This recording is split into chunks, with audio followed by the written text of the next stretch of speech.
Halo, selamat datang di Aku Aktor dan selamat datang di segmen kami Acting Review. Ini adalah acting review yang keberapa ya?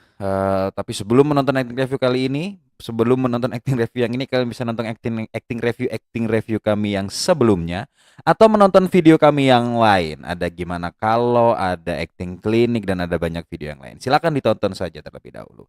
Di acting review kali ini, kita akan membahas sebuah film dengan judul The Five Bloods. Film yang udah rilis di Netflix beberapa bulan yang lalu.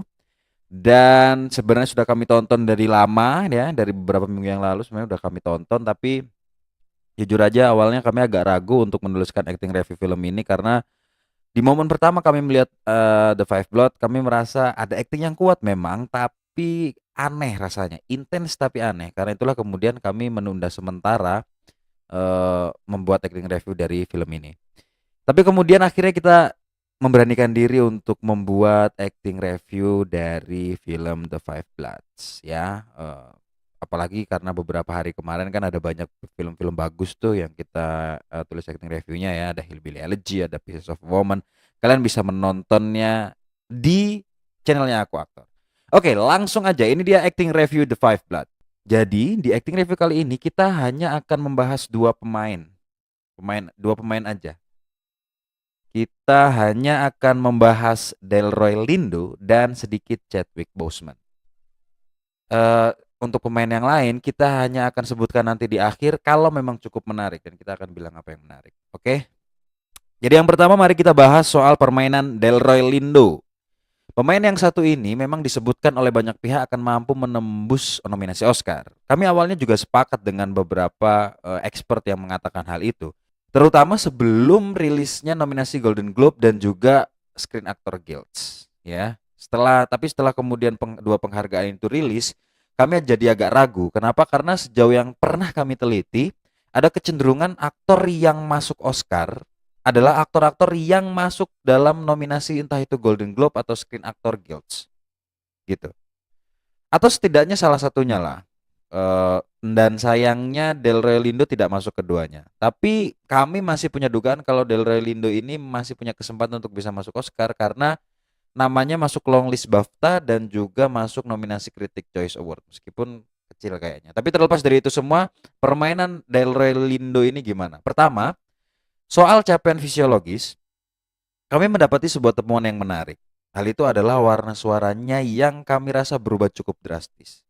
Kalau kami nggak salah dengar, dari beberapa interview yang sudah kami tonton, suara Delroy Lindo yang asli itu terdengar agak ringan. Kalian bisa menontonnya di video yang ini. Spike called me, told me about the film, and said he wanted to send me the script. I read the script.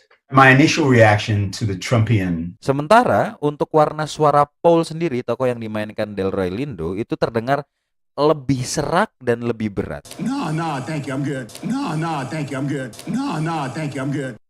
Jadi ada perubahan warna suara yang cukup signifikan sejauh pendengaran kami.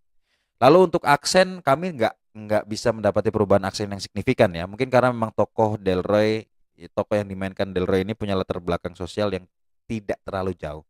Sehingga aksen nggak perlu diciptain.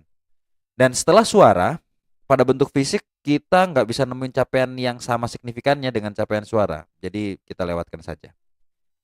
Untuk untuk capaian Delroy sendiri, sebenarnya yang paling menarik untuk dibahas adalah permainan emosinya serta bagaimana cara si Delroy mengejawantahkan tokoh yang punya penyakit PTSD atau Post Traumatic Syndrome Disorder. Kalau kamu udah nonton film ini, kamu pasti tahu bahwa ada informasi yang menyebutkan bahwa di beberapa dialog ya yang menyebutkan kalau dia adalah tokoh yang menderita PTSD. Nah, kami menangkap cara pertama Delroy untuk menunjukkan penyakit itu adalah dengan perubahan tempo tubuh. Jika diperhatikan baik-baik, tempo tubuh Delroy itu cenderung lebih cepat dan terkadang agak acak. Jadi cepat tapi cepatnya ngacak gitu. Kadang bisa cepat banget, kadang bisa cepat aja, kadang bisa sangat cepat dan ngacak gitu. Dan kesannya jadi kayak agresif gitu. Nah, sejauh yang kami tahu tentang PTSD, memang ada beberapa gejala perilaku yang bisa muncul, antara lain agitasi, terus mudah tersinggung, waspada yang berlebihan, cemas, merasa sedih, gak punya harapan, takut yang berlebihan, marah, dan banyak gejala yang lain. Tapi di antara banyaknya gejala PTSD itu, secara behavioral ya, kami melihat Delroy mengambil beberapa gejala penting yang kayak misalnya mudah tersinggung atau waspada yang berlebihan, yang kemudian berhasil memunculkan kesan agresif yang berlebihan di tokoh ini. Pada cara Delroy merepresentasikan kondisi PTSD ini, kami acungi jempol dan gak ada masalah. Justru disinilah kami belajar bahwa bagaimanapun data atas karakter itu penting. Setelah data didapatkan, aktor punya hak penuh untuk menunjukkan data itu, entah secara keseluruhan atau sebagian. Tapi di antara kuatnya permainan Delroy, capaian fisiologisnya yang cukup signifikan dan caranya menunjukkan PTSD, kami masih merasa permainan Delroy itu agak artifisial. Padahal kami melihat Delroy itu mendengarkan dengan sangat baik. Semua kemampuan dasar keaktoran yang kita tahu ya, mendengarkan dengan baik, merespon dan sebagainya, kemampuan dasar itu sudah dilakukan Delroy dengan sangat baik. Tapi kami masih ngerasa kalau permainan Delroy itu masih artifisial banget. Kami sempat mengulang menonton beberapa adegan ya, sampai akhirnya kami menemukan jawabannya. Nah, adegan jawabannya adalah penambahan-penambahan yang nggak penting.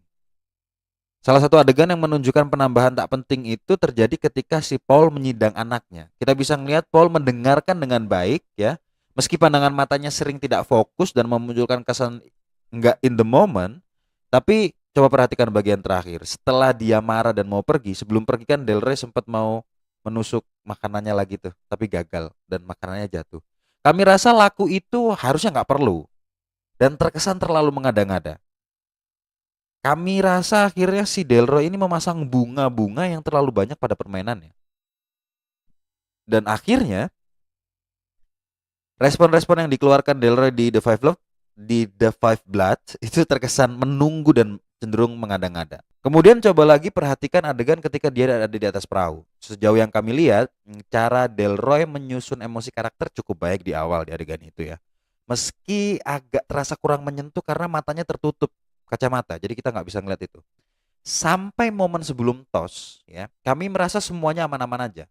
Tapi ketika tos, kemudian Delroy ngucapin norm 2 kali, kami ngerasa norm yang kedua nggak perlu muncul dan terlalu mengada-ngada menurut kami. Memang intens, tapi kami rasa yang pertama itu sudah cukup, terlalu udah cukup gitu. Eh, Pengucapannya. Ketika ditambah lagi, intensitasnya malah jadi berlebihan dan jadi aneh jadinya. Malah akhirnya jadi terkesan artifisial gitu. Kalau diperhatikan baik-baik ya. Dan jika kalian menonton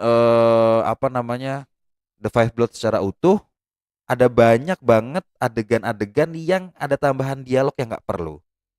Yang justru tambahan-tambahan dialog itu membunuh permainan Delroy sendiri yang menurut kami awalnya udah kokoh ini. Tapi karena ada banyak yang terlalu diada-ada, jadi artifisial. Nah, cuman pengulangan yang membunuh permainan si Delroy itu tidak terjadi di semua adegan. Pada adegan di mana si Paul bilang kalau dia tidak bisa membalas cinta David, kami ngerasa pengulangannya terjadi ya, pengulangan semacam itu terjadi lagi, tapi penggalannya menarik, jedanya tepat, intensitasnya tepat, perjalanan emosinya sesuai dan akhirnya tidak mengada-ngada.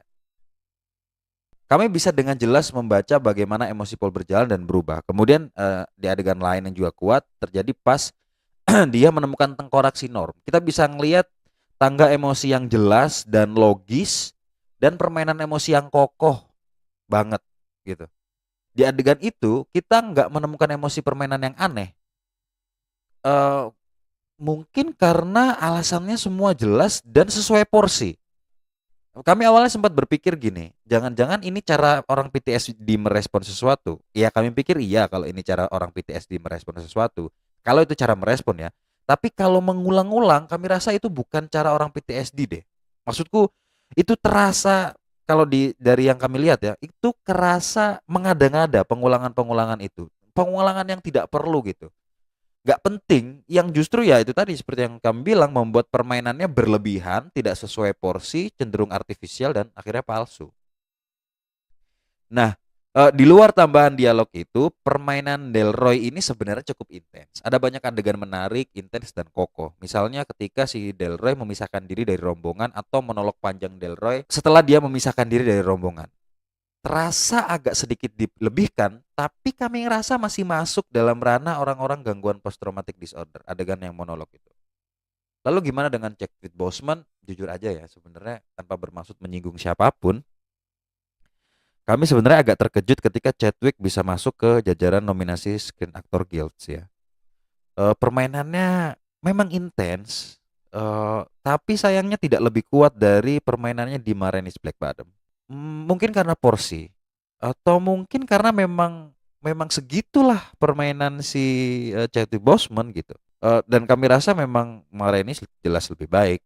Kami sempat berpikir apa mungkin karena ini sebagai sebuah bentuk penghormatan. Pemberian nominasi ini sebagai sebuah bentuk penghormatan pada eh Chadwick Boseman gitu.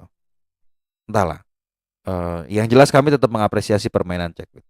Oke, itu secara keseluruhan ya. Jadi secara keseluruhan sebenarnya permainan Delroy cukup menarik jika tidak ditambah dengan bunga-bunga yang terlalu banyak itu, permainannya akan tepat, jauh lebih menarik dan nggak artifisial, nggak banyak yang artifisial. Sementara untuk pemain-pemain lain, kami sih nggak bisa ngelihat bahwa semuanya bagus, tapi kami tertarik pada 3 aktor lain. Satu yang memerankan Eddie, itu namanya kalau kami nggak salah itu Norm Lewis ya, yang memerankan Eddie. Kemudian si Paul Walter Hauser yang kita pernah bikin acting reviewnya, dia mainnya cukup bagus di sini. Ya meskipun agak tipikal sebenarnya, tapi oke lah, cukup oke. Di luar soal tipikalnya. Dan yang terakhir si Clark Peters yang jadi Otis. Permainan emosinya dan respon-responnya justru sesuai porsi. Lebih banyak sesuai porsinya si Otis daripada Delroy. Delroy itu kadang-kadang tidak sesuai porsi. Gitu. Itu menurut kami. Bagaimana dengan kamu? Menurutmu ketika kamu sudah nonton The Five Blood, bagaimana permainannya? Coba tuliskan di kolom komentar menurutmu bagaimana. Oke? Itu acting review The Five Blood kali ini. Memang kuat tapi berlebihan. Terima kasih karena sudah menonton sampai akhir. Jangan lupa di subscribe dan jangan lupa dinyalakan belnya biar kalian tidak ketinggalan video-video terbaru dari Aku Aktor. Terima kasih. Jangan lupa di like kalau suka dengan video ini dan jangan lupa untuk di dislike aja kalau tidak suka. Nggak apa-apa, kita akan selalu berbenah. Dan jangan lupa di share juga ya biar teman-temannya pada tahu tentang Aku Aktor. Terima kasih. Sampai ketemu di video acting review yang lain atau di video Aku Aktor yang lain. Viva Aktor.